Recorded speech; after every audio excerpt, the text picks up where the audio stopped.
terrorist organization Willie Nelson, the White House, Scotland's home birth strengthened in the Gulf of America after Hurricane Center specialist Malik happened. Very reasonable chance it's going to completely dissipate before the end of the week. Yes, it kind of flies on the Gulf Coast of Louisiana, just beginning of the Texas, producing some heavy rainfall, but expecting a much weaker system when it gets to that area. Republicans desperate to hang on control of Congress after the Pittsburgh's House Majority Leader Steve Scalise warns Democratic Socialists have some big changes in mind if they what they want to do. They want chaos. They want power over what they want. They can't articulate a real clear agenda for the American people because they've been fighting us all. On your schedule and at your convenience. With CHM, you're paying half the cost of a traditional health insurance plan. So that puts more money back into your budget for everyday needs. Plus, you'll have access to CHM's care solutions for virtual appointments, prescription savings, surgery support, and more. My family and I joined in 2018, and it's changed our lives to be better. We love paying way less while helping other relievers afford their medical bills. Take the leap of faith and see why Christians across the nation are better with CHM. Get started by calling 1-833-CHM and use promo code WELLNESS for a 50% credit towards your first month. That's 1-833-JOIN-CHM and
I've been driving trucks for a long time. Safety is my number one priority.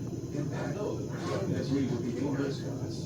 That's why I remember to check my mirrors often for smaller vehicles. Everyone can help keep our roads safe. Next time you're behind the wheel, try to avoid lingering in those blind spots. It can be dangerous. Let's all plan to share the road safely. Learn how at www.sharetheroadsafely.gov.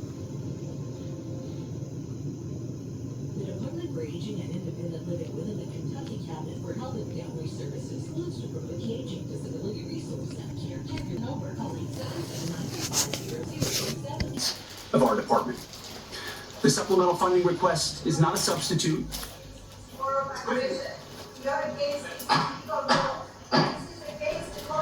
For 90 million people, your hands are lucky of 17 Americans and 4,000. The witness will suspend until order is restored in the committee room. I know that individuals feel very passionately, but we must have order in the hearing room so that we can proceed. We're now going to move forward with our hearing, and Secretary Hickseth, please proceed. Thank you. The supplemental funding request is not a substitute for the president's full $1.5 trillion base budget request. $1.5 trillion.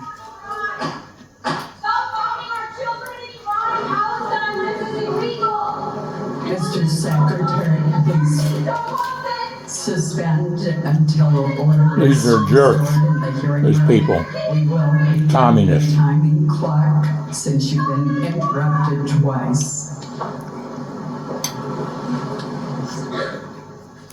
And they hate Israel. Thank you. Please proceed. 1.5 trillion is what the president seeks and what we need to defend the country. The members of this committee understand better than most that long-term strategic dominance cannot be funded through one-off supplementals. Veterans, call for ending this war right now. We will have order in the hearing room.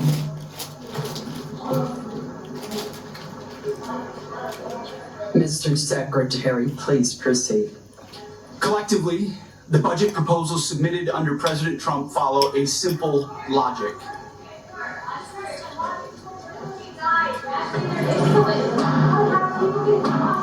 I would ask that the Capitol please, whose professionalism I admire, remove those who are Communists. seeking to disrupt the hearing. Please proceed.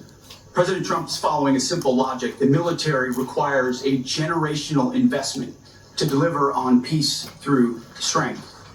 We know the best way to create peace is to prepare for war, to deter it. And that's exactly what the Department of War is doing, building a force so capable that it would be absurd for anyone to challenge it.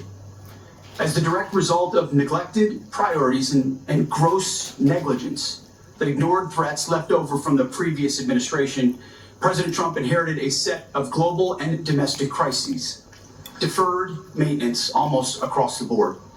Instead of steering the ship through gathering storms, former leaders let our military languish through social experiments and globalist appeasement, sheer weakness. Under President Trump, we have built a different type of department. The Pentagon is no longer run by bureaucrats. Instead, it's led by combat-tested veterans and world-class business leaders who are running the department like a business, and tech titans who are bringing lethal innovation to the battlefield. We're also at a different moment, and we cannot afford inaction. If we don't make critical investments right now in tech, in compute, in AI, in autonomy, in space, our adversaries who are already making these types of investments could outpace us. Without these funds, we face critical shortfalls that threaten our ability to also simply pay our service members, rapidly replenish equipment and munitions, and sustain vital operations without disruption. This supplemental request serves two purposes: sustain our military readiness to meet this year's new demands, and accelerate critical capabilities to replace and augment those we have used in contingencies. But make no mistake, this is not a one-for-one replacement. We are upgrading and we are modernizing across the force. On the readiness front, we requested $21 billion. This will fund military pay, replace much of the equipment utilized during recent operations, sustain forward deployed forces, and grow personnel and strength while stabilizing mission-critical fueled shortfalls and supporting the National Guard. On the capability side, we requested $46 billion. These funds will expand production lines and accelerate delivery of high-demand munitions. We're talking about solid rocket motors, JDAMs, hypersonics, and counter-drone capabilities. Additionally, we will use this investment to secure digital and space dominance, including resilient satellite networks. Department leadership recognizes that appropriating those funds is just the first step. Once funds are appropriated, or portioned, to the department, we need to promptly execute on them, and that's why we're requesting targeted legislative authorities, like transfer authority, to prioritize our greatest needs and opportunities, multi-year procurement for weapon systems, revolutionizing the speed and scale of munitions procurement, and New START authorities. Rest assured that every dollar appropriated to the Department of War will be focused on building the lethality of our joint force and reinforcing peace through strength. As I have said before, not fully funding this department, the Department of War, and we know what that means, that means 1.5 trillion, given the world that we live in and the disaster of what the Biden administration budgets gave us. Not funding this department at $1.5 trillion, I believe, is the greatest threat that our nation faces. Either we invest in our warriors at this moment of step change on the battlefield and growing threats, or this is all just talk. I look forward to working with this committee to secure those funds so that our warfighters can continue to do their work every day to keep our great republic safe. Thank you very much. Thank you, Mr. Secretary. General Kane.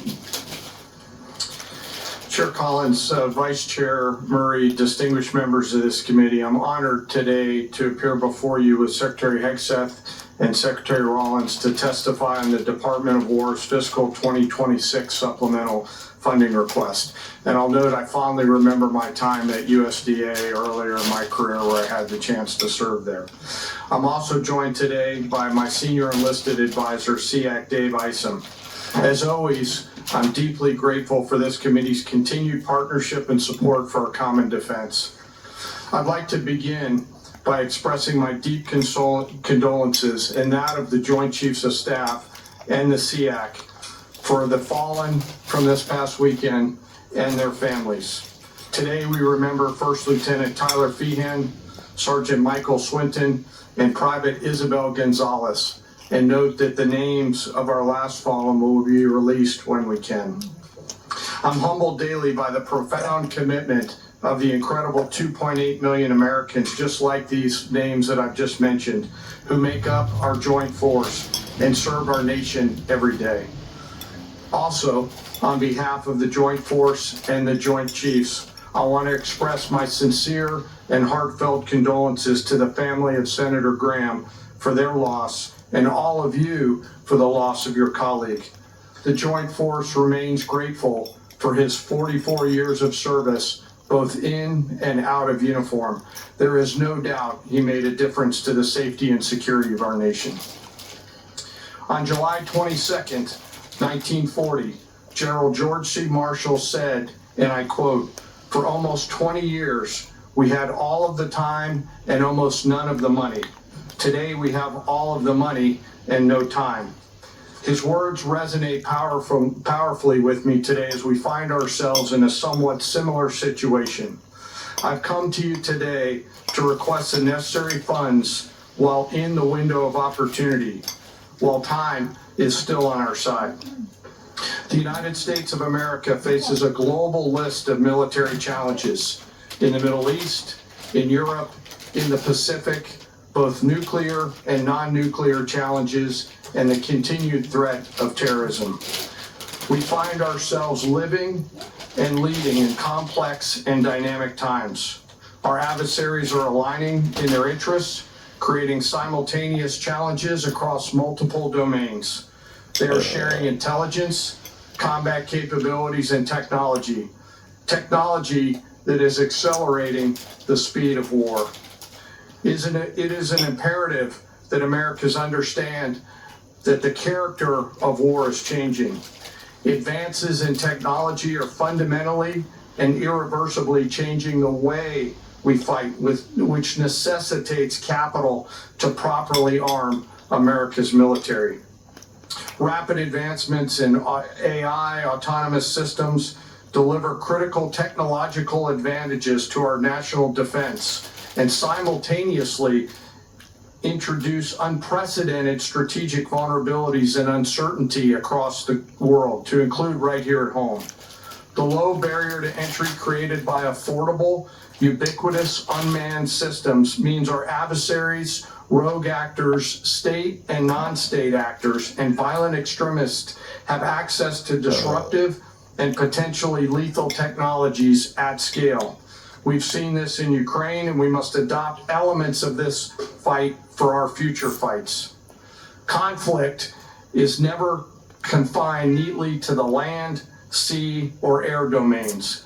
The modern battlefield stretches from the seabed up to cislunar space and beyond, cyberspace, and in the information domain, all at the same time.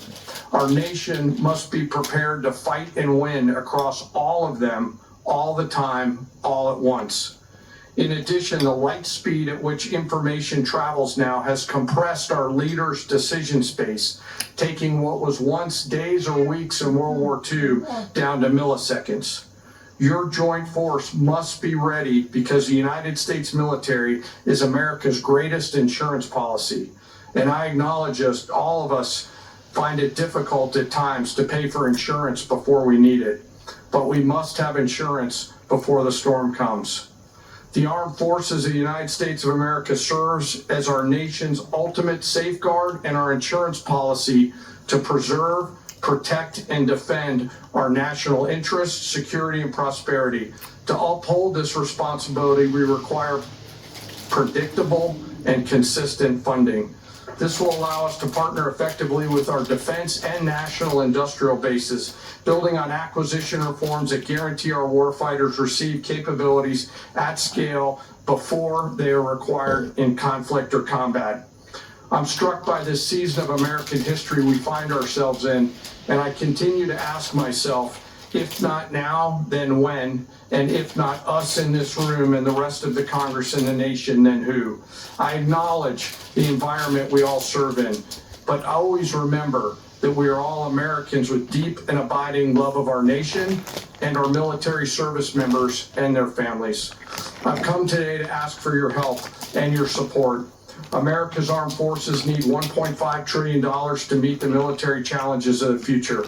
This supplemental is a part of that, and to be allowed to use this capital to pay for military personnel, operations and maintenance expenses, and accelerate investments on critical technologies, as the Secretary just mentioned.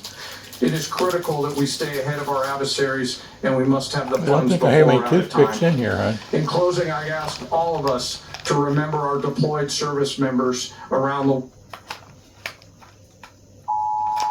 Would I do anything?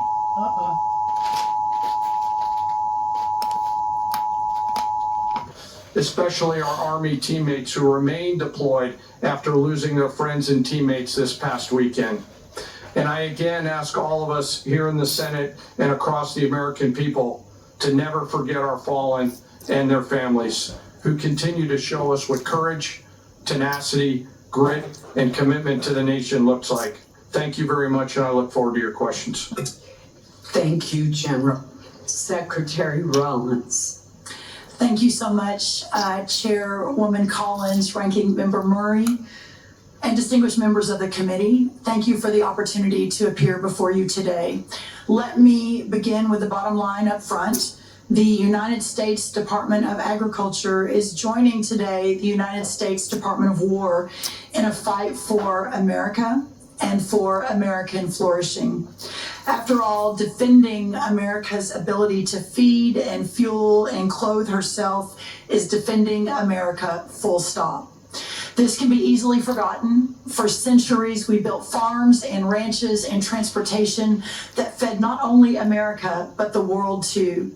For a long time, that prosperity made America strong and made America safe.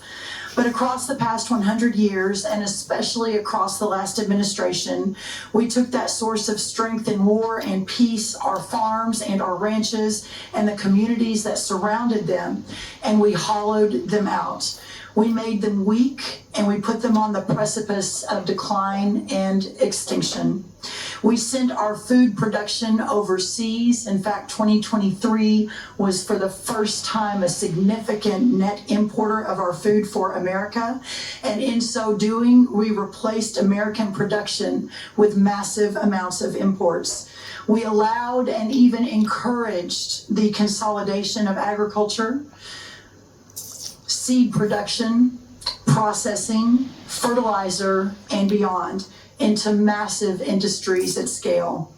Today, nearly 85% of our meat packing capacity is controlled by just 4 companies, including 2 that are foreign owned.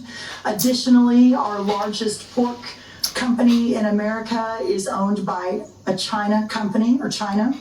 4 fertilizer companies now represent 78% of the production versus just a couple of decades ago, that was in the dozens.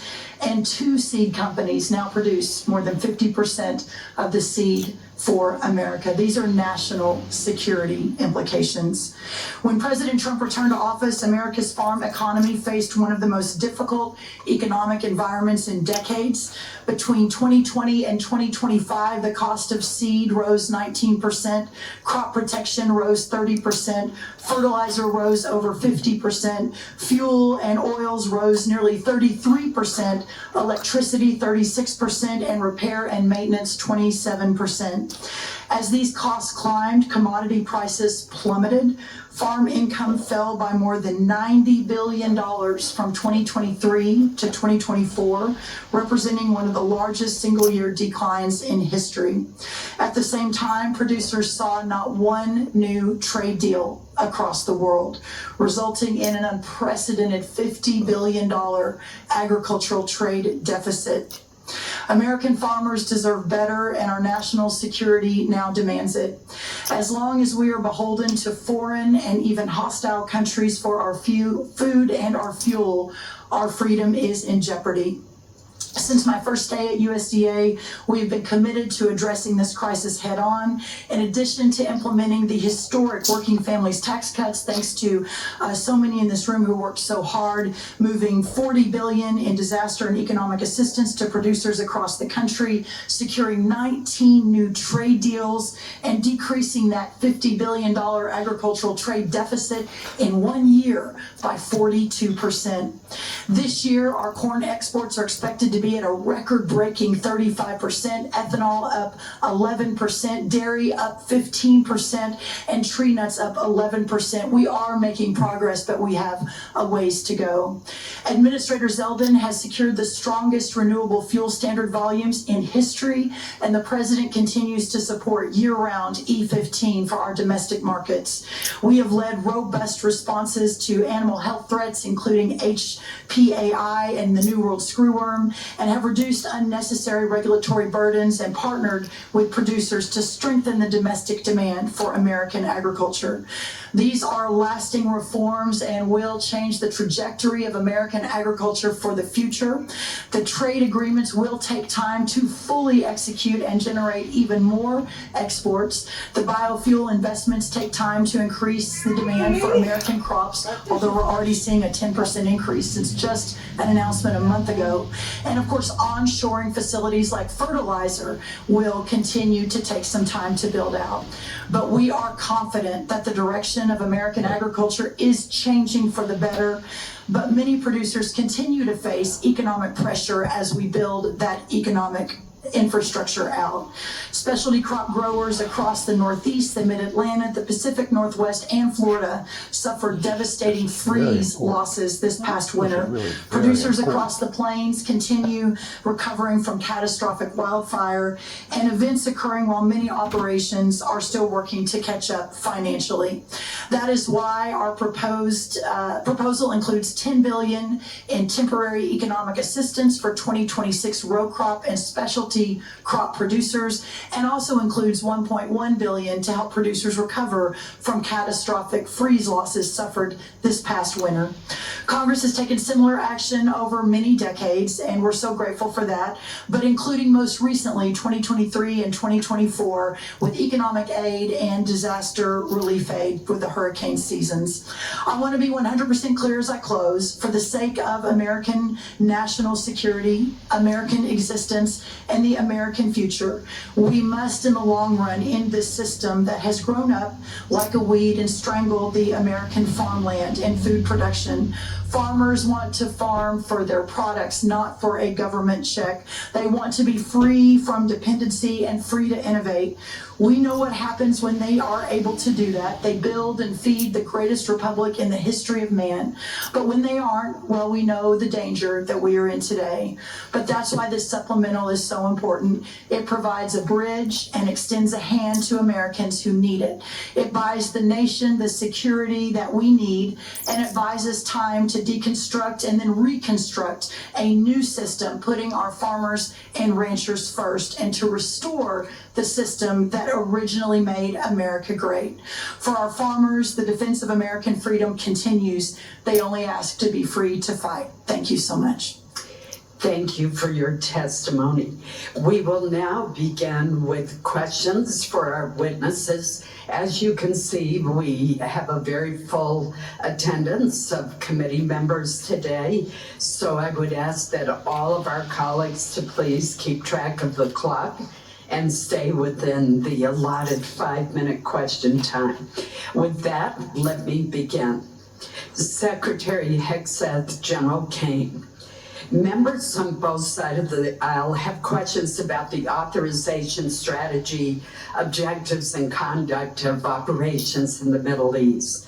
Regardless of our differing views, the fact remains that there are must-pay bills and urgent requirements facing the department that affect the ability of our military to deter and defend against potential aggression worldwide. Portions of the supplemental request go toward paying these bills and are necessary to restore readiness, repair, or replace battle-damaged aircraft, ships, or bases, and address urgent munitions challenges. I understand and am told that some military services face near-term solvency challenges. What will be the impact on our troops if additional funding is not provided? Are there military exercises, for example, that are at risk of cancellation? What message will we be sending to the world? Secretary Hegseth, either you or Senator or General Kane. Chairwoman, I very much appreciate that question, and it's because it's connected to the real world realities of this budget cycle. There is training right now and training in the future that would have to be curtailed if we do not get our budget needs met urgently. And yes, some of that has to do with the current budget cycle and how things come together. But we are a department that for 4 years met funding shortfalls under the previous administration. It was not a priority to fund the Department of Defense under Joe Biden. It also took the munitions and a lot of there were 5 supplementals out of this committee that took munitions one for one and sent them to Ukraine and had tried to replace them with the same bureaucratic process that was too slow and didn't replace them in real time. And then there were threats that were ignored around the world. So you're looking at a lot of negligence and a lot of deferred maintenance that this department is having to catch up on. And so that's why I call this a generational investment. It truly is. This is $1.5 trillion budget with this supplemental being part of it is how we catch up and get ahead and ensure in the process we're putting soldiers and sailors and airmen first, Marines first, Guardians, that their pay increases, that the end strength increases that have gone up because recruiting is at historic levels are fully funded. So rather than trying to play catch up and make sure we're not losing training, we should be ahead of that curve. And that's where we think 1.5 trillion can get us. Thank you. Senator Kane, Senator, calling you Senator General Kane, I'm going to ask you to respond for the record because in my remaining time, I do want to ask Secretary Rollins a question. Secretary Rollins, as we heard from the previous panel, our country has many outstanding recovery needs from disasters and other weather-related events over the past 2 years. As this chart shows, and this is a chart from your department, many have unmet weather-related agricultural losses. In Maine, many of our producers are struggling amid a combination of market volatility and disaster conditions last year, which included excessive rainfall in the spring, followed by a severe drought. They need relief. Yet the administration's supplemental request does not include funding to address these recovery needs. It does have $1.1 billion to help Florida agricultural producers rebound from a severe freeze this past winter, but nothing for prior disasters in other states. Can you explain USDA's thinking behind focusing your request just on the 2026 freeze rather than on the 2025 disaster declarations that you made? Senator.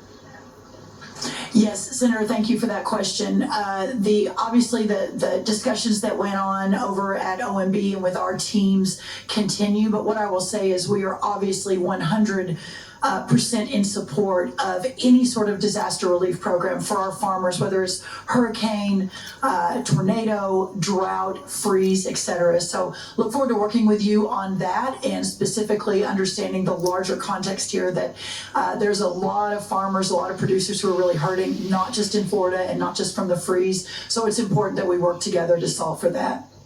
Thank you. Senator Murray.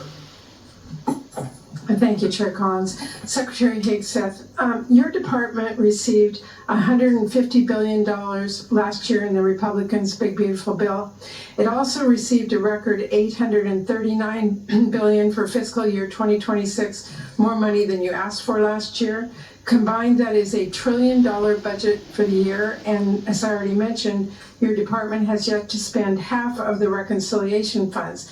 And despite that, you are here today asking for tens of billions of dollars more for things that you've already asked for in your FY27 request or that have nothing to do with Iran. This administration has tried to sell this as an emergency request, but it may be better understood as an attempt to skirt the normal appropriations process. Here are just a few of the things requested in this Iran supplemental. $800 million for the National Guard to patrol DC even longer. Over $1 billion for the Army to patrol the southern border, which is DHS's job. $900 million to support the administration's illegal boat strikes in the Caribbean. Over $18 billion for munitions, which you've already requested in your FY27 budget request. And $1.7 billion to pay for your decision to recruit more people than the services need, which was not contemplated by the FY26 funding bill Congress recently passed. Now, you've already submitted a reprogramming request on this that our subcommittee is considering now, which really underscores the point I made in my opening remarks that the problem is not a lack of money, but poor planning. So I'll be blunt. The truth is your request does not make a lot of sense. So let me ask you a simple question. Why exactly are billions of dollars more for the National Guard and this administration's illegal strikes in the Caribbean urgently needed for the Iran war? Well, Senator, I wouldn't, of course, agree with your characterization, but why this kind of spending is needed is because of the gross negligence and neglect of the Biden administration inside our department. Ran it like a bureaucracy, abandoned our strength posture around the world, so we're having to reestablish deterrence. You mentioned the end strength numbers, and I will acknowledge that we are ahead of schedule on end strength in recruiting. 8,000 in the Navy, 6,000 in the Army, 4,000 in the Air Force. Because under President Trump, there's been record and historic over 30-year recruiting records inside our department since he won the election, because the American people didn't want to sign up for what Joe Biden was providing our military. And they want to sign up for what President Trump is doing in his leadership. And so those are good problems to have that we need to fund and a reflection of momentum. And this budget will allow us to continue the kind of momentum that gets us ahead. My point is that a lot of this request does not feel like an emergency. And let me move on. Secretary Hegseth, like most Americans, I've had a lot of trouble following this administration's contradictory statements about the war. On April 8th, you said, and I quote, "Their missile program is functionally destroyed, launchers, production facilities, and existing stockpiles depleted and decimated and almost completely ineffective." Mr. Secretary, Iran has been firing at U.S. military bases in the region and its ships for the last week. How is it possible, if their capabilities were, quote, functionally destroyed 3 months earlier, as she claimed, for them to be doing this now? Well, Senator, Iran is at the weakest point militarily it has ever been in the past decade. Certainly, maybe in 47 years, as they've gathered effectively a terror army. And that terror army was built to try to create conventional capabilities to defend against a pursuit of nuclear weapons, which meant thousands of ballistic missiles, many of which we have destroyed, others of which they have put inside facilities and hidden in underground facilities. And that's what terror regimes would do. So I acknowledge they still have capabilities, no doubt. But the amount of damage that we've done to them over the course of of these series of operations has put them in the worst place they've ever Okay, been. well, let me move on. On May 5th, you claimed that Iran doesn't control the strait, and you said that there was a, quote, powerful red, white, and blue dome over the strait. If that was true, how did Iran shrink ship traffic in the strait to a trickle again last week? We pushed almost, I believe, between 400 and 500 million barrels of oil under the nose of Iran over the course of Project Freedom, which went underground, which I acknowledged after we did so covertly because it was more effective to do so quietly than to do so publicly. So we've been in control of moving traffic through there for quite some time. Well, they retain the ability to recklessly shoot at commercial shipping, and that's what happened. We had a ceasefire, and then they shot at commercial shipping. Well, you recklessly also said at that same press conference, and I'm going to quote you, you urged Iran to, quote, let innocent ships pass freely. These international waters belong to all nations, not to Iran to tax, toll, or control. Last week, President Trump said the U.S. would charge a 20% toll to each ship to pass through the state. So based on your opposition to tolls, did you talk to the president out of that idea, or did someone else? Iran's not charging tolls, and they're shooting at ships right now. But Trump said that he wanted to charge a 20% toll. We have a blockade right now of all Iranian ships in Iranian ports, and it's effective. My time is out.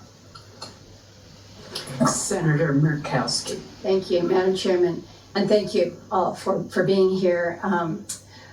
Challenging times, I think we all recognize that. Secretary Hegseth, I want to ask just specific to Iran authorization. The administration has made the case that the action in Iran falls under the president's Article 2 authorities, and we can have disagreement. Reasonable people can disagree about the boundaries of the presidential war powers, and have for a long period of time. But I look at the War Powers Resolution, and it's not ambiguous. It requires the president to terminate hostilities within 60 days, absent congressional authorization. So hostilities began February 28th. On May 1st, Congress was informed that hostilities had ended, but yet despite the fact that the hostilities had ended, we were still seeing sailors being fired upon still activity. Then in June, MOU is signed to preserve the ceasefire while negotiations continue. That MOU has now collapsed, and we're seeing the resumed attacks in the Straits of Hormuz. On July 10, the administration sends Congress a new war powers notification, effectively restarting the 60-day clock again. So I'm concerned about this sequence because you have a situation where the claim essentially allows the president to extinguish the war powers clock just at the moment that it becomes legally inconvenient through declaration of temporary ceasefire. Then it's reset, avoiding the congressional authorization that the Constitution requires and the war powers intends. So we had an opportunity in previous appropriations hearing for me to ask if you felt the administration had all the authority that it needed. You indicated at that time that no, additional authority was not needed. Is the administration still taking that position about needing no authorization from Congress at this time? Senator, I know there's a long-standing legal debate on this particular topic, but we certainly as a department share the position of the White House that we have all the authorities necessary at this moment. So let me just kind of do a follow-on.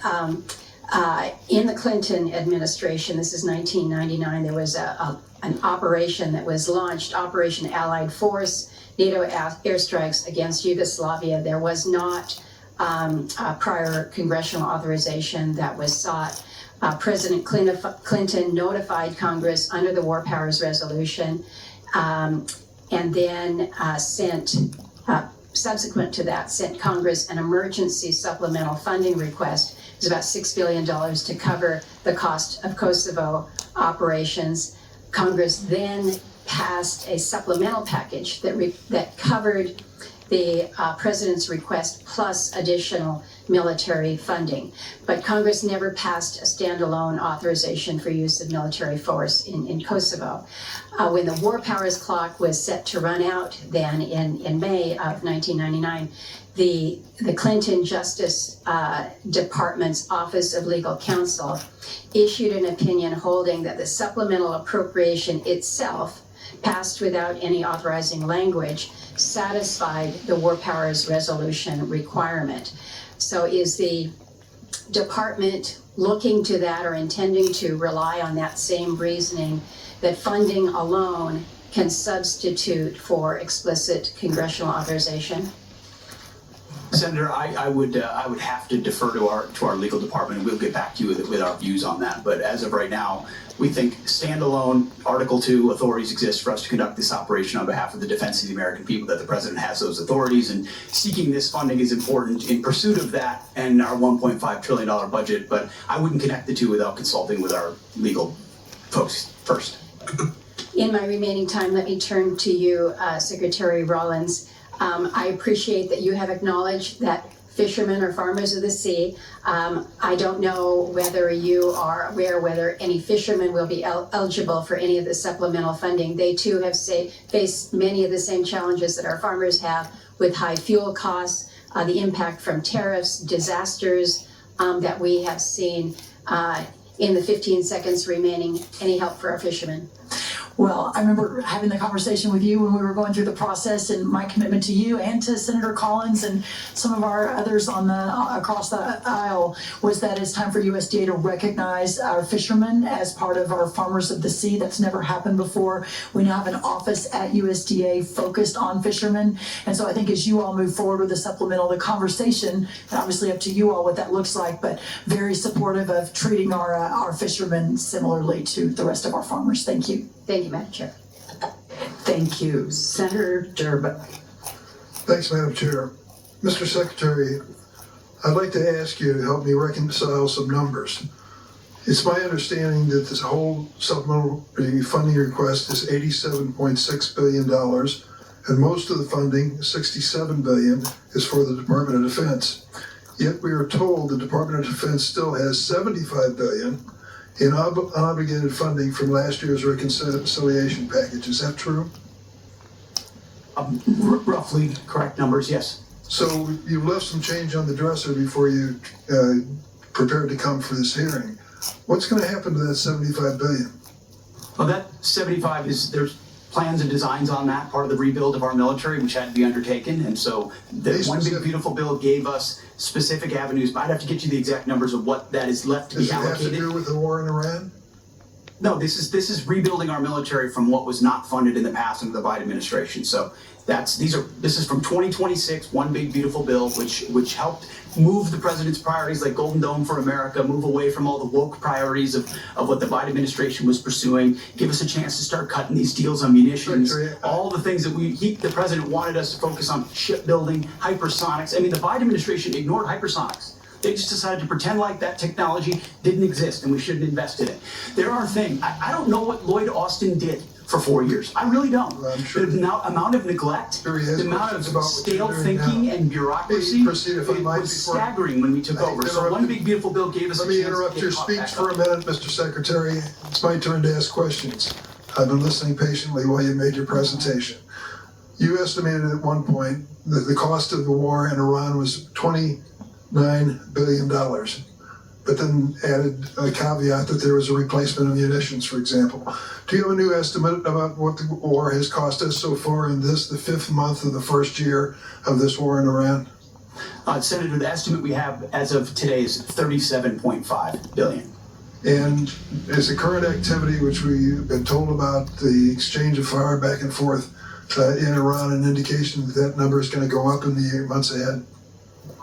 Some of that number captures additional O&M, mill pay, and other that would be anticipated through the fiscal year. So some of that anticipates what costs would be going out in the future as well. So the new number you've given me is what?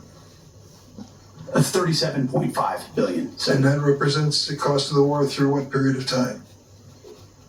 Through now for certain aspects of it, but also mill pay, O&M, other anticipated costs through September 30th. Senator. General Kane, let me ask you a question. I joined a group of senators, some are here, Senator Rounds, Senator Coons, Senator Shaheen, and met with President Zelensky in Turkey during the NATO summit. He was very explicit in terms of what he needed to win. He feels the momentum in Ukraine is moving to his side, that he is putting a foot forward instead of back. Is that your feeling? Sir, I think the pressure that Ukraine is putting on Russia is substantive at this point. Do you acknowledge his request that we help them with air defenses as a high priority? Sure, I know he's made the request. Whether or not that moves forward is always a debate at our civilian leadership, but I'm aware of that request. Are you aware of the fact that we appropriated and the president signed into law $400 billion of supplemental funding for Ukraine, including money for air defenses? I am, sir. Are you also aware the administration has informed us that that money will not be available in many aspects until the next president is in office? Sure, I'm not aware of that. My understanding was that capital had been allocated, but I'll have to defer to my civilian leadership. No, I'm sorry to tell you the pay plan tells us to be prepared to spend that money in fiscal year 29. What happened?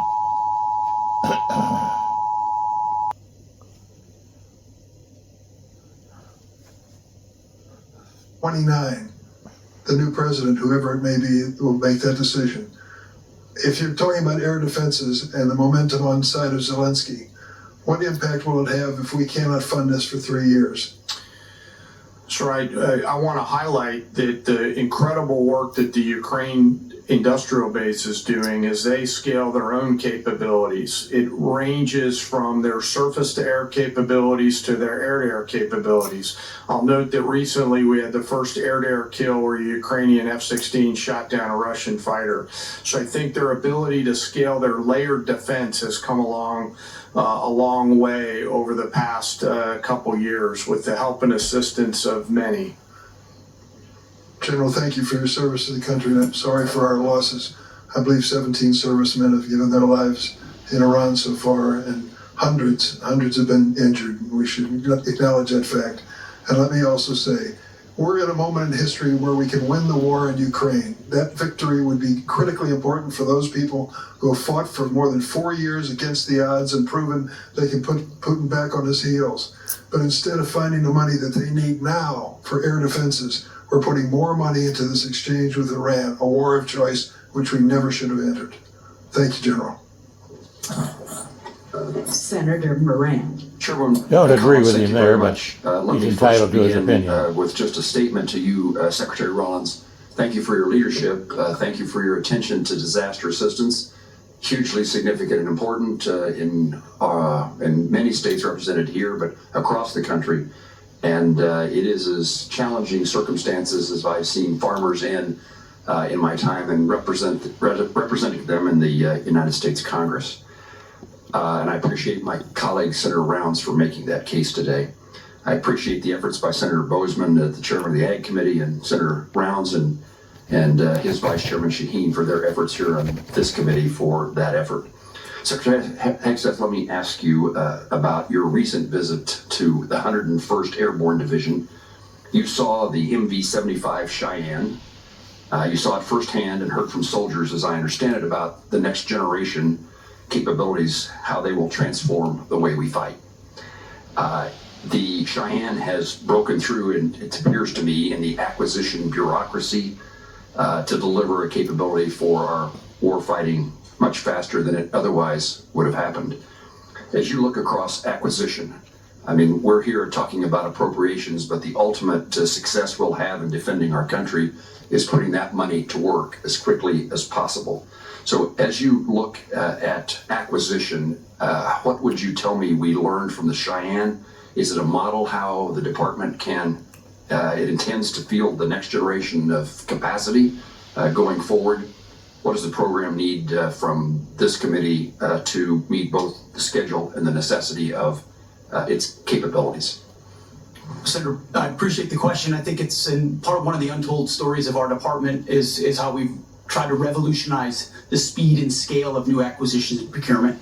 Some of it through munitions and ensuring that companies pay for building their own factories and their own assembly lines so that we're saving billions and billions as taxpayers while companies invest. And when you invest in something with your own money, you want to see it succeed ahead of schedule and on time. Also opening the aperture so it's not just the prime contractors that are competing, but new entrants who make high cost and low cost capabilities. I think in particular on the Cheyenne and the Black Hawk and the replacement, the gap that some have identified could exist based on the hesitation on speed and replacement exists because of an austerity mindset, again, that goes back to the Biden administration of divest to invest. And so you end up divesting in certain systems like the Black Hawk before the next one is online, creating gaps for actual operators. And what we're funding in this supplemental and across this budget is the ability to do both. Make sure the systems we rely on the battlefield right now are delivered, and that newer entrants that we're going to need for long-range fight to deliver, to be more survivable in contested environments, which you're talking about. When I had a chance to see it, the soldiers were proud to be in it because they felt like it would give them greater advantage in the future. We need to accelerate the timelines of those and deliver them even more quickly. And when you allow new entrants with all the right incentives, those things happen, and it's happening in that way. Will that take place? I think you may have just said this, but will take place in this circumstance of the Cheyenne? I believe in this administration, because of the policies of this administration, it is likely to do so. Just like the B-21, just like the F-47, just like so many other of our exquisite munitions that otherwise would have taken years and years to even get into development. We're moving those things left by, in some cases, years, so that we get them in the hands of warfighters who need them right now and not held up in bureaucracy in this town. Thank you, sir. Let me turn to you, General Kane. The department is requesting a significant supplemental to address the ongoing operational demands. Our adversaries are watching how we resource this moment. Beijing, Moscow, Tehran are all increasingly coordinating their activities and intelligence. In your judgment, do you believe our adversaries view this moment as an opportunity to exploit U.S. commitments elsewhere?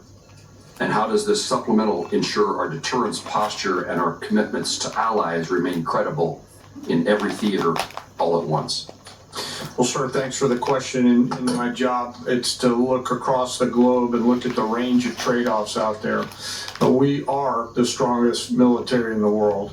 Our adversaries still fear America's ability to project power at the time and place of our choosing. There is no doubt that they are aligning, as I've said before. And I think this supplemental and whatever funding structure that Congress, working with the executive branch, decides to structure and give us the capital, we'll use that capital to ensure that we sustain that. So you're assuring us that this supplemental and further efforts will reduce the risks to our nation and its national securities issues? Yes, sir. I view this, and I've spoken to some of you on the phone leading up to this. I view this as future investments to buy down risk, similar to what I said Marshall thought through in those heady days in 1940, where the need to invest capital early to deliver scale is an opportunity that I hope we don't miss, Senator. General, thank you. Thank you, Chairwoman. Senator Reed. Thank you, Madam Chairman. Secretary Rollins, I just want to reiterate a point that Senator Padilla made. We have $10 billion in this request for Midwestern farmers who are suffering because of the interruption of fuel and fertilizers because of the President Trump's war, unauthorized war. Yet, many states, blue states particularly, have submitted requests. Rhode Island has one. February, we had the worst snowstorm in our recent history, and we've been denied by the president. In fact, if you look at the numbers, 20% of blue states seem to get approved, and about 80% of red states. I'm making a point, not asking a question. This is unfair. Thank you.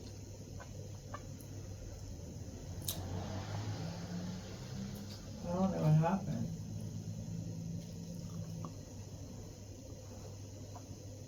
Is open and providing vital fuel supplies for the whole world. Now they're closed effectively, impacting globally the price of oil and the economies of the whole world. But the Department of Defense has been planning for potential operations against Iran for many, many years. And one of their obvious assumptions was that the Strait of Hormuz could be closed. Were you unaware of that? Senator, you are correct. Nobody plans more and looks at more contingencies than our department. And so, of course, undertaking a historic effort like this, of this scope and scale, of course, the Strait of Hormuz was front and center in every single aspect of that.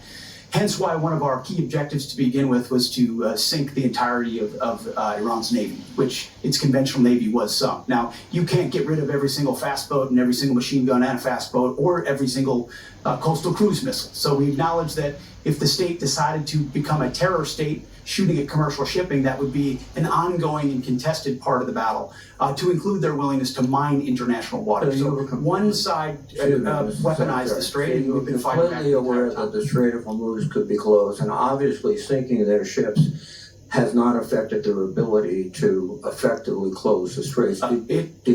We had U.S. boats that surrendered to Iranian ships under the Biden administration.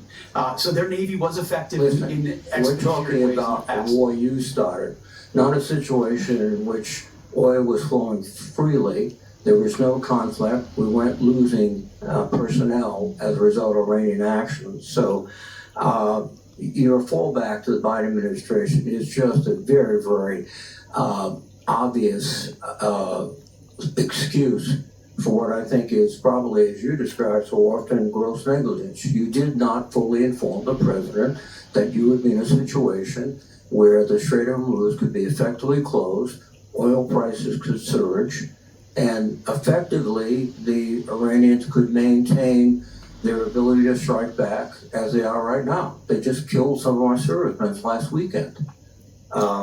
This battlefield and all the dynamics of it, of which the chairman and I are responsible for ensuring the president understands every branch and sequel of what could happen, and we did. So the fact that those contingencies all were part of the possibility, and we understood that, is all the more reason why President Trump deserves the kind of praise he should get for undertaking this effort, having the courage to ensure that crazy Islamists can't have a nuclear weapon to hold us at issue. And he's been willing to stay true to that regardless of the challenges. Excuse me. So he should be praised. He should be praised for starting a war without authority, creating a situation in which the world economy is suffering tremendously. We have to have extra money for our farmers, and we have no outcome, at least no realistic outcome in sight yet. Let me switch to General Kane. General Kane, these airstrikes have not yet deterred and defeated the Iranians. Do you think airstrikes alone will do that?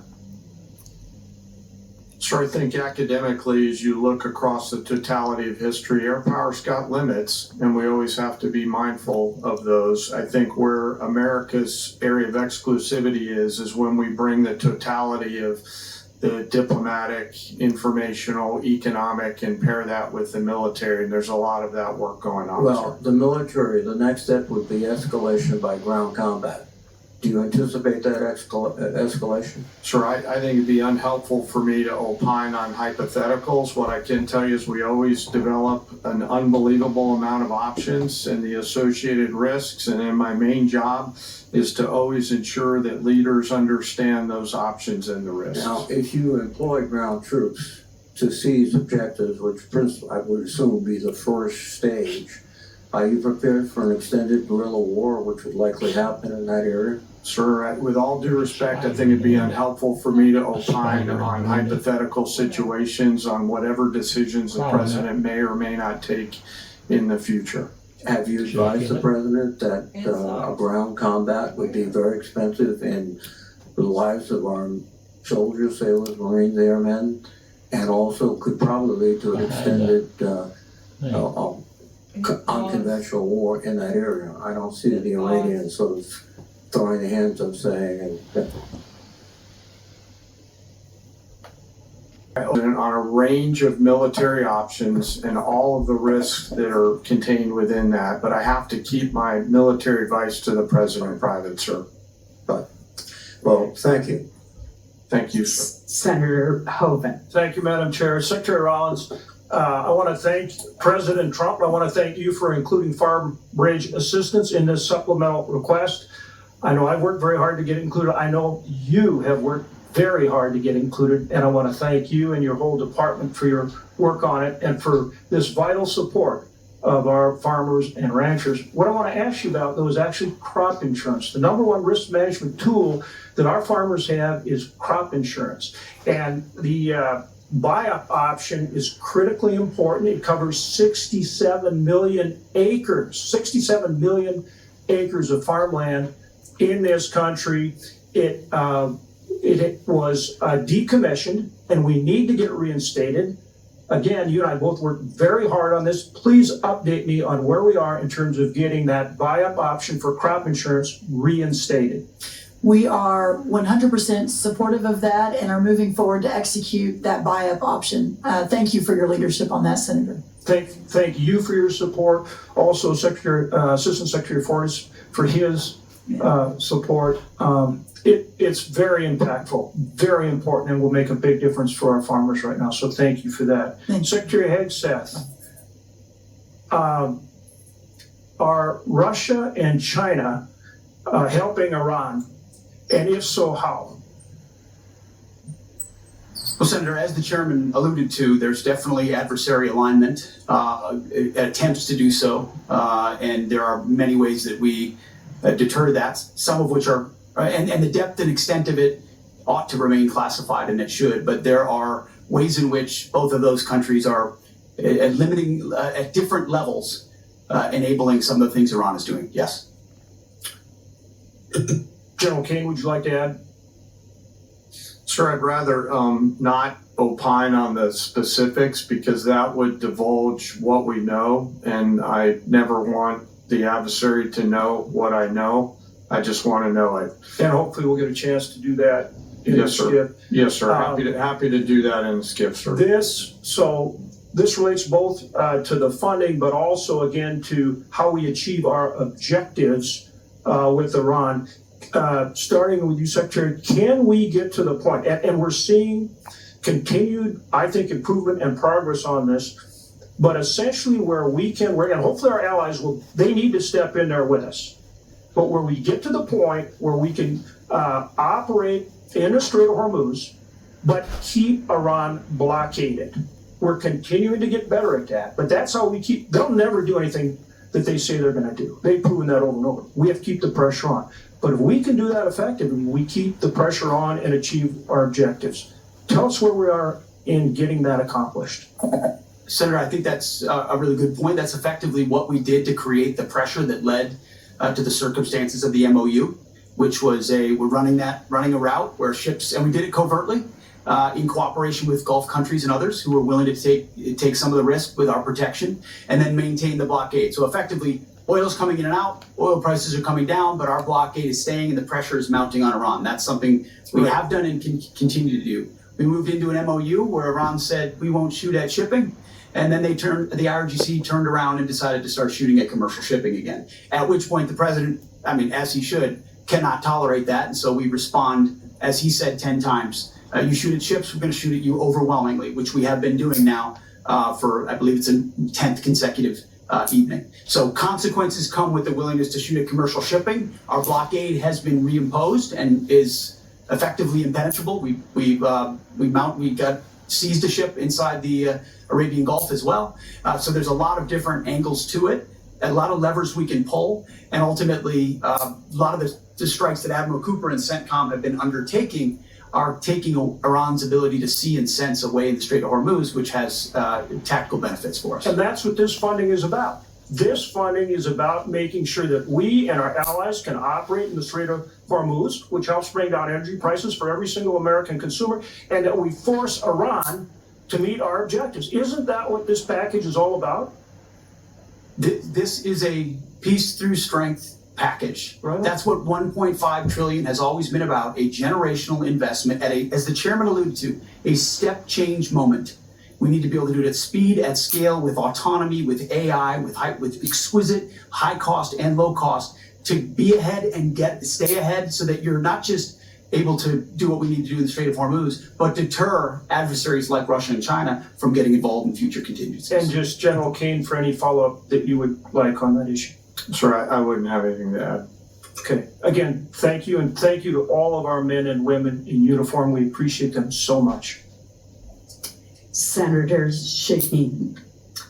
Thank you, Madam Chair. Secretary Hegseth, since you last testified before this committee, we finally received the spend plan for the $400 million FY26 appropriation for Ukraine security assistance. This funding was passed back in January, and now there are only 3 months left in this fiscal year. And while I appreciate that we now see what most of the funding is intended for, I just heard from the CEO of one of the manufacturers of the defense articles that are contained in the spend plan that they not only haven't received funding, but they haven't even seen a contract. So when are we going to see a contract for those defense articles that are contained in the spend plan for Iraq? For Ukraine. For Ukraine.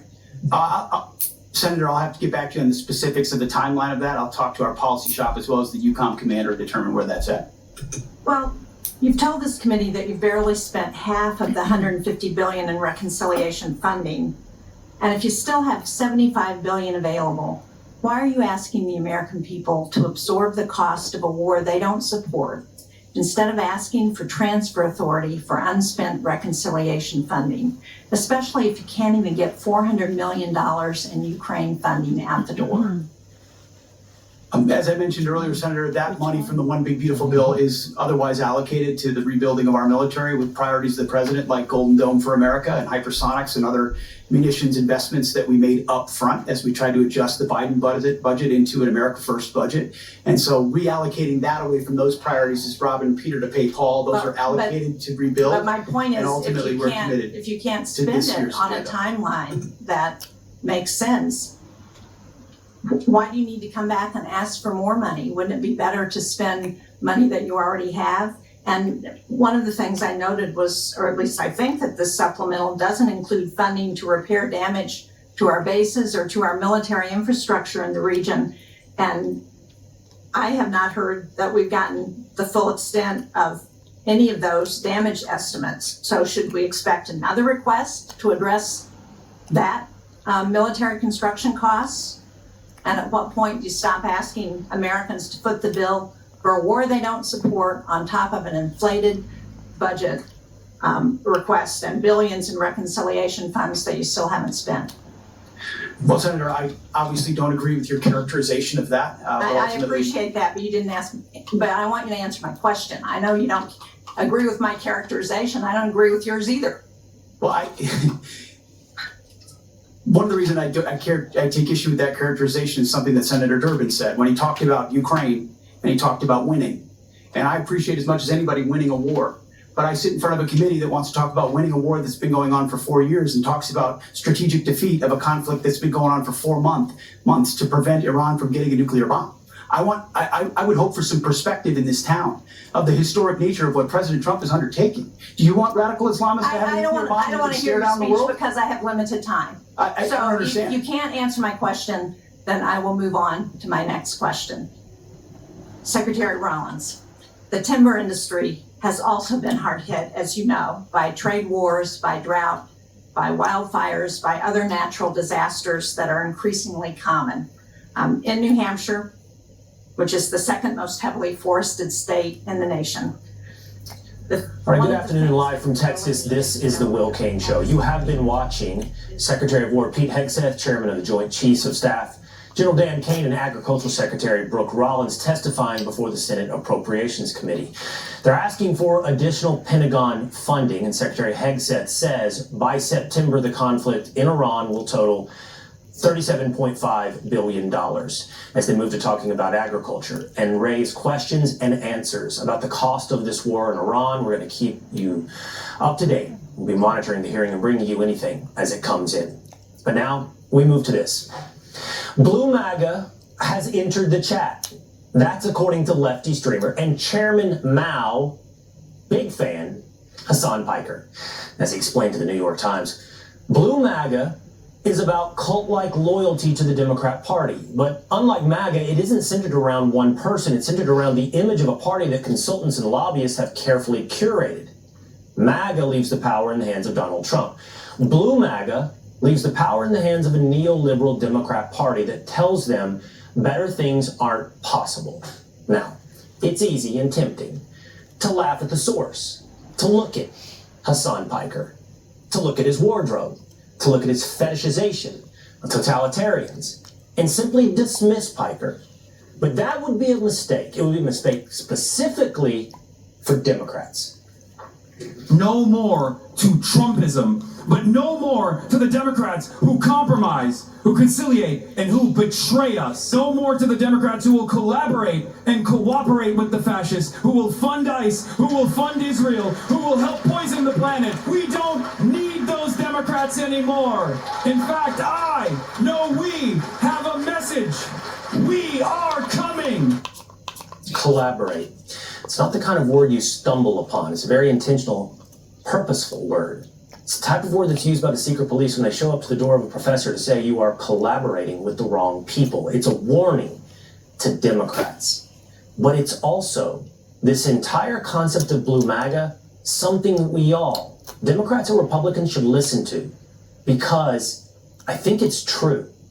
You see, for more than a decade now, the Democrat Party has radicalized its own base. They've been going after Donald Trump because they decided that he was illegitimate.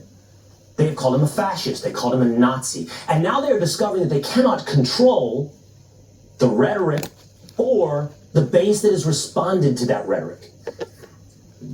The Democratic Party is in the middle of a civil war, right? And you have moderate mainstream Democrats, such as myself, which have been challenged by the far left extremists. Less a civil war, more a rebellion, a socialist rebellion that they encouraged. Quite honestly, what we're watching is the birth of baby Frankenstein.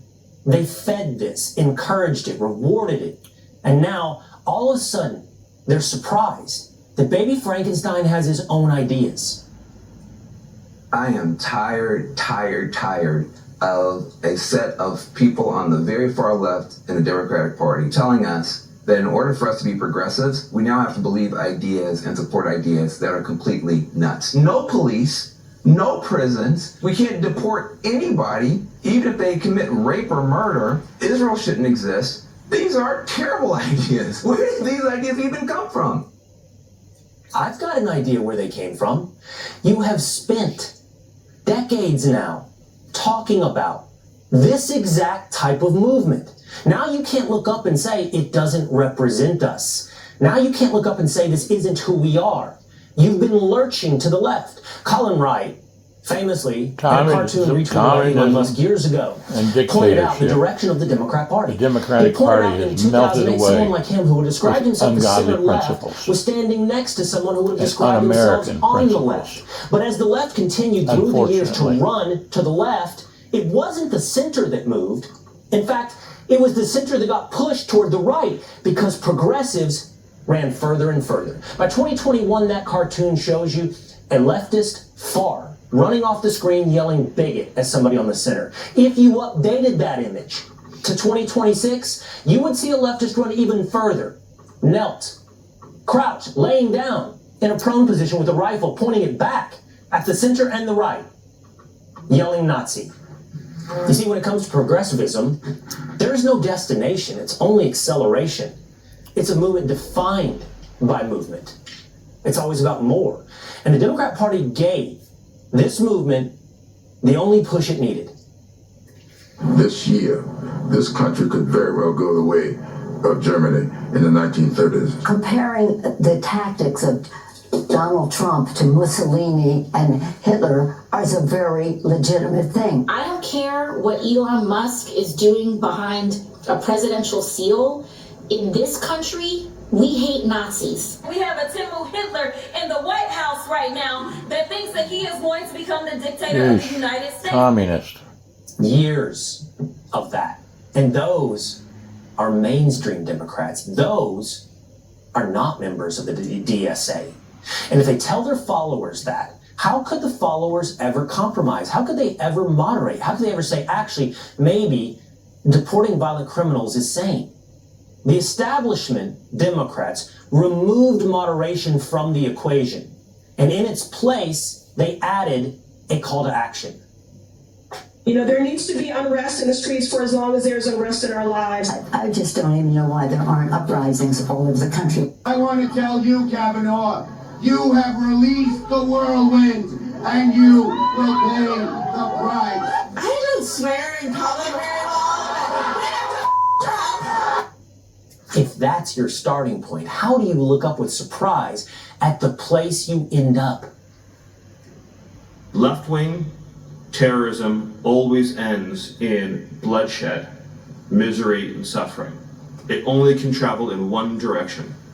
There's no point at which the left-wing terrorist is satisfied with his gains and ceases progressing. Inevitably, left to run its course, it always becomes a gulag. And now today we listen to the party establishment looking around and telling us this has gone too far, but this is of their own creation, even if it has left them behind. And now Democratic Socialists are ready to take the wheel. Baby Frankenstein is ready to now be in charge. The responsibility that we have as Americans, the recognition that is going to be required of us, of the exploitative and extractive nature that we play on the global scale and the global stage, is only going to be challenged if we are getting represented by people who understand that on a fundamental level, right? And that means getting more immigrants into office. That means getting more people who have heritage in the global South into office. Because make America the third world again. So what now? Where do we go from here? Well, historically, when Democrats don't like where their voters go, they don't try to persuade them. They overrule them. Let's look at the history. They kneecapped Bernie Sanders in favor of Hillary Clinton. 2 years ago today, they swapped out Joe Biden for Kamala Harris. They dropped Graham Plattner for someone yet to be chosen by party insiders. That is Blue MAGA. That is the machine that tells its own people, we know what's best for you. Now, Democrats are finding out the hard way. This is what you get. You get the platform of the Democratic Socialist of America, and your only response to stopping defunding the Department of War or replacing the president and the Supreme Court is to anti-democratically undercut the voice of your very own people. You can't all of a sudden ask everyone to calm down after years of calling your opponents fascists. Eventually, you'll have to watch your own back. You might be a collaborator. Joining me now is former Pennsylvania Democrat Congressman Patrick Murphy. Patrick, I know you agree with every single word that I said, right? And you're terrified that you're going to be hauled into a gulag as a collaborator. You're on Fox, Patrick. Hey, I'm an American patriot, Will, and I appreciate that. Hey, listen, I will say this. I know there's a lot of folks that want to talk about, let's blame, who's to blame in the Democratic Party, et cetera, right? Like you, I'm a leader, right? The blame says who's at fault. Let's talk about responsibility. Responsibility is what can we do about it? I blame both parties, Will, literally both parties, because they've ignored the affordability crisis that's going around and happening to everyday American families. Neither party is addressing it. Neither party. And that's why, I don't agree with the things that were said there, Well, okay. But I disagree with what you just said, so let's pick up on where I disagree. Okay, sure. First, let's start where we do agree. Yeah, affordability is a real issue in America. We've dealt with for years, especially under the Biden administration, hyperinflation. We had inflation up to 9%. Even today, gas prices are not where the American people want them, and things are unaffordable, including housing. However, was there another channel I do not believe this that the committee was on? Well, I thought you switched to get onto this. It was. But They is there stopped not? it.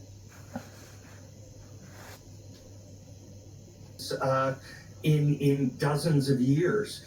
I think you go back to the 80s since you've had this kind of thing. And back then it was the right way. The white supremacists, things like that, the posse comitatus, things like that. And now we've got the left wing, the anarchists, and the anti-government people. So it is probably the highest I've ever seen it. And it's not hard to guess how this maniac became so radical. Democrats have spent months demonizing ICE agents and calling them Nazis. So we can't allow ourselves to devolve into a society where we condone having a secret police. These officers that are often very rogue individuals with opinions already, very extreme opinions about immigrants. ICE has nothing to do with immigration. ICE has nothing to do with the southern border. ICE is about normalizing paramilitary force on our streets. These thugs want an excuse to shoot someone like they're patrolling the Warsaw Ghetto in 1941. That's Remember, there was another, almost detonation a couple of months ago here in New York City. It was that Muslim situation, and now this. I mean, this is crazy. So it is, and thankfully there weren't more people injured, but I don't know exactly what the motivation is. It'll be interesting to see if it comes out. I don't even think he's been charged yet, but there's multiple things that he could be charged with. When you listed all of the things that he had on him, he had intent to harm. You don't walk around with a machete around New York City for no reason. I am interested about the connection on the rhetoric. If you think about last week, Secretary Rubio gave a big speech with 60 other countries there, talking about the problems of left-wing radical terrorism. And those countries were there for a reason. They weren't there just because they got invited. They know that they have a problem as well. And he said, we have to do something to try to fight back against it. When you think about what they're saying about ICE, they're saying about Trump, is it the permission structure that says, well, it's okay, then maybe you ought to do something about it? If they think it's just rhetoric, then one, you could change your rhetoric. But two, if you don't connect these dots like that former FBI agent is doing, it could lead to something much more serious than this. Yeah, this is the second attack. I think there was one in Texas, Craig, where the guy tried to shoot ICE agents, ended up shooting an illegal immigrant. Well, clearly, Jesse, there are two sides. Both sides are guilty of this. Did you see, it was a couple days ago, a maniac in New York City attacked a baby in a stroller, hit the baby in the head with a phone. Turns out the guy had 20 plus felony arrests, all kinds of violence. He was on the street. But if you ask any of these Democrats about that, they'd go, well, both, what did the baby do? Was the baby Jewish? We don't know. Did the baby deserve it? I have no idea. That's how they look at these things. Rather than the data, they kind of immediately go to the default both sides story. Exactly what you said. What do you expect to happen when you remove debate? You're left only with violence. You have outspoken leaders, progressive leaders, saying it's immoral to engage in debate with evil people. And evil people are always on the other side. So instead, they will focus on personalized attacks. We're seeing kind of like a broad-based MK Ultra. Any type of man, female, a teenager who's a little bit unhinged will buy into the personalized attacks and do this. People said, if you argued with Charlie Kirk, you're only helping him. So it's better not to. So instead of debate, you end up with death. He's off the chessboard. That's what happens in a culture that's saturated with personalized attacks instead of ideas. And it's not just ICE. It's obviously it's the border, it's crime, and it's trans. That's where you're seeing a lot of the violence. And we're not trying. It's not us who's trying to shut down speech. We're not the ones saying we don't want to talk to you. We don't shut down protests. When we're on protests, we'll talk to people when we're on campus. During COVID, we weren't trying to shut down speech. We don't try to get speakers thrown off colleges. We would say, let's talk. But they say, we don't talk to monsters. They will say Israel is genocidal. They will say Trump is racist. They'll say I'm a transphobe. And all of this is so they don't have to discuss it. You leapfrog over that, and you end up at one spot, and that is violence. I want to hear more about this baby. It's in the news. Okay. Do I have to do the news for you? Sometimes you do. Jessica, would you care to respond to any specific things that Greg said during that last monologue? We'll go with the general vibe, which is left-wing violence is on the upswing. It's indisputable. It's in the numbers. I'm big on the data. It shows that over the last couple of years, there has been a spike in it. If you look at the overall numbers, whether you go to the Government Accountability Office, Cato, the Center for Strategic and International Studies, some academics out of the University of Dayton, it still shows that right-wing violence is more than left-wing violence, but it's a problem. Well, I'm sorry that the totality of the story matters. If we drill down that stuff, we find it to be bogus. All right, I'm sure that you would. Because all you have to do is mention the crimes. If we actually did that, we would have to go into the next hour. Well, I'll be back tomorrow and the day after and the day after But that. then you never bring them. Tom Homan did the Sunday shows, and he was out speaking in front of the White House, and he made this comment where he said, "I'm afraid we're going to bury an ICE agent." And I understand that fear, and he's in charge of that law enforcement agency, and that completely makes sense to me that he's concerned about that. What is missing from Homan's comments and the discourse on this is that the American people are sitting there and saying, well, you buried Alex Preddy, and you buried Renee Good, and you buried all of these people who, yes, civil infraction, crossed the border illegally, one of whom just in Maine from last week actually had work authorization, and you buried them because of what happened between them and an altercation with an ICE agent.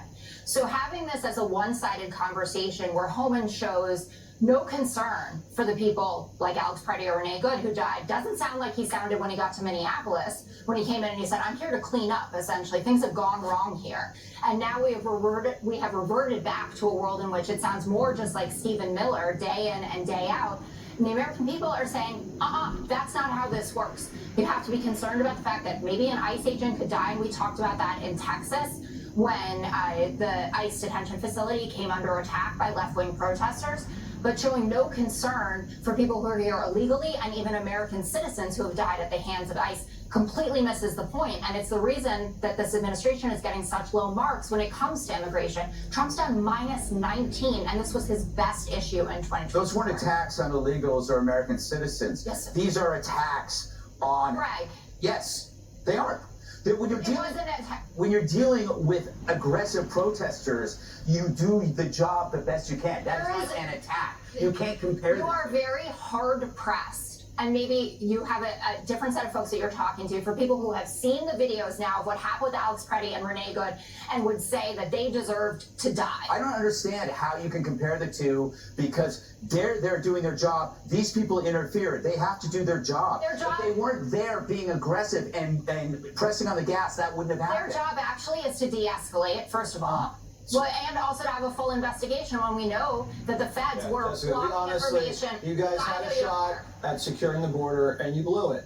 So now they die. No, now Well, you just that's literally let what us you're do the saying. job you guys couldn't do. But you're doing it badly. It doesn't even matter anymore. We gotta get Tell us what you should have done that you didn't do, that Trump is now doing because you didn't do it. Yeah, we gotta get Emily in the conversation. Go ahead. You know the saying, bad things happen so worse things don't? I feel like that is being totally obliterated now.